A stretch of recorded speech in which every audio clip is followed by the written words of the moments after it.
Mike, I don't understand how they don't have the debate when it comes to Kobe.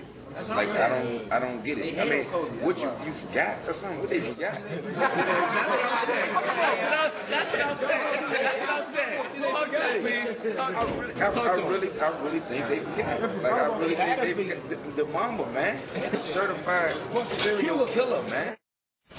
That's what Chris Brousssard always says, is that if you talk to players hold Kobe in a much higher regard than, not that the media doesn't hold him in a high regard, but players have him on the LeBron Jordan tier more so than folks that do this for a living, right? I've talked to more players who would put Kobe ahead of LeBron than vice versa.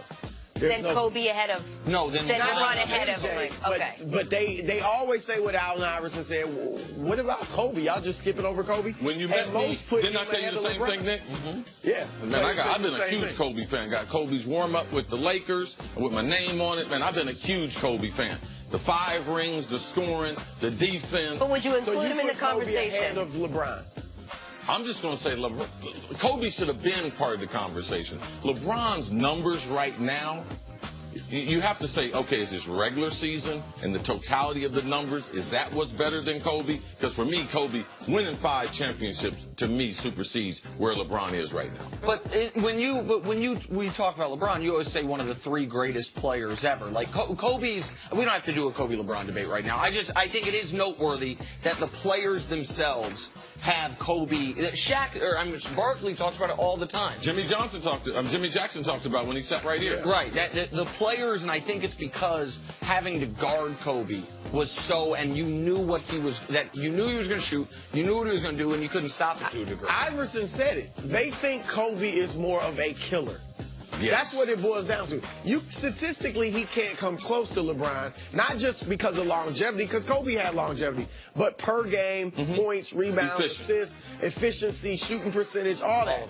But they think he is more of a dog and a killer. It's as simple as Let's get Kobe out here. Kobe, come out here. Defend yourself. All right, let's move on. A shootout. A shout-out also to our Minneapolis friends watching. Playoff basketball is back in your town for the first time since 2004, and it went according to your plan. The T-Wolves pulled off what most people thought was the improbable, upsetting the Houston Rockets, 121-105. How about Jimmy Butler leading the way with 28 points? Houston Rockets head coach Mike D'Antoni was critical of his team the following day. I think a couple months we haven't played real well. And that's why I was worried about the whole time, about resting guys and doing this and getting out of rhythm. And it doesn't really mean a whole lot. Well, yeah, it does, you know. So anyway, we are where we are, and then we'll be fine. We'll be okay. All right, well, Coach isn't that worried. Should the Rockets be concerned after dropping Game 3? I feel like I went by a used car, a salesman right there, and he was trying to sell me something. The car got 100,000 miles on it. Don't need no warranty, but I'm going to be okay. That's what he sounded like. He did sound like that. I mean, the way he came off, no question. But look, I'm with him. I would not be worried. Look, you don't always run through the playoffs. No. You know, people, in 2008, when Boston won its first title, or its only title with the Big Three, they went 7 games in round 1, 7 games in round 2, 6 games in the conference finals, and then, of course, beat the Lakers in the championship. So, you know, you can have these struggles, but they obviously need to come out and win tonight. If you lose this game, then you need to be concerned. Yep, it's a series. If I'm looking at the Rockets, now, they shouldn't feel this way, and they shouldn't necessarily talk about it, but as a fan or as a person on the outside, there were 3 questions I had about the Rockets, and I think most people going into the playoffs. Is James Harden going to be clutch and play better in the postseason, or as well as he did in the regular season, because he hadn't done that historically? Is Chris Paul going to struggle under the strain of the clutch playoff moments like we've seen him do in the past? And then Mike D'Antoni, who's had great regular season teams most of his career and never been able to get over the hump to the finals. I think we've seen evidence of some of those things. I mean, Chris Paul, game 1, 6 turnovers, the late turnover, he threw it out of bounds, could have cost him the game. James Harden, I believe, in games 2 and 3 is 10 or 11 for 39 from the field. You know, so he has not been the player he was in the regular season.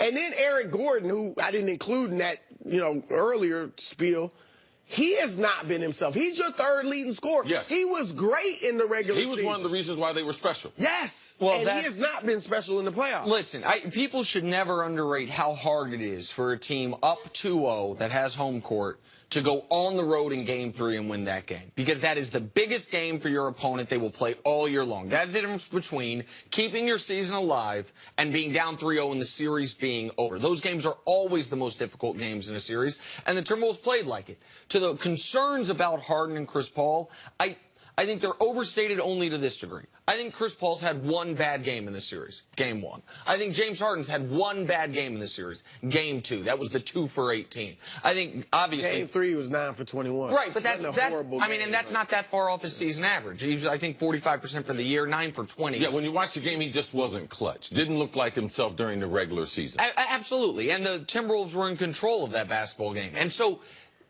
what it comes... Tonight is... the biggest game this unit has ever played together, without any question. Because you go up 3-1, you go back to Houston, complete the gentleman's sweep. There's no problem. You feel great about it with a tough first-round opponent. But you lose tonight. Then all of a sudden you go back to Houston feeling that pressure starting closing in on your neck. And you mentioned Eric Gordon. But it's not just Eric Gordon. Gordon, Ariza, P.J. Tucker in this series, shooting combined 26 shots per game on right at 26%.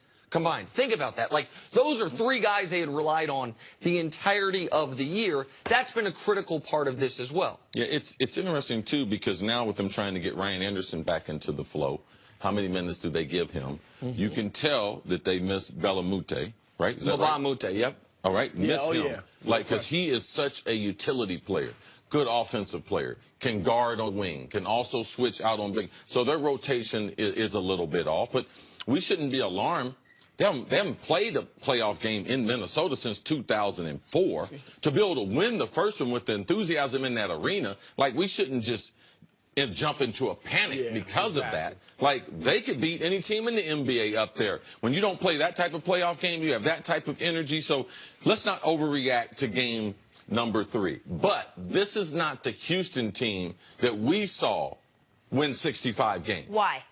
They haven't been consistent. They haven't put together 3 or 4 quarters in the game. In the first, they could have lost game number 1. Yep. All right? They really played well in game number 2, and then they lose in game number 3. So we have enough of a sample size to know that Minnesota is a legitimate opponent for them. They do present some problems, and Minnesota hadn't played just stellar basketball to be able to get to 2-1. Right. So they can improve. Well, and you made a great point. This is not a typical 8th seed.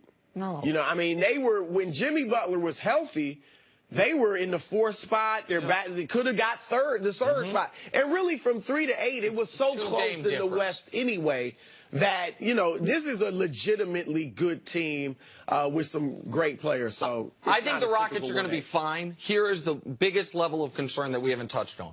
Karl Anthony Towns yet to have a big game. Yep. Like, if Karl Anthony Towns might have a 35-18 game. That's what I was going to say. If he plays well, you should get concerned in a hurry. Right, because that hasn't happened yet, and they're only down 2 games to 1. All right, Chris, we'll see you a little bit later on in the show. Coming up, though, there is some drama in New England. We will break it down next on First Things First.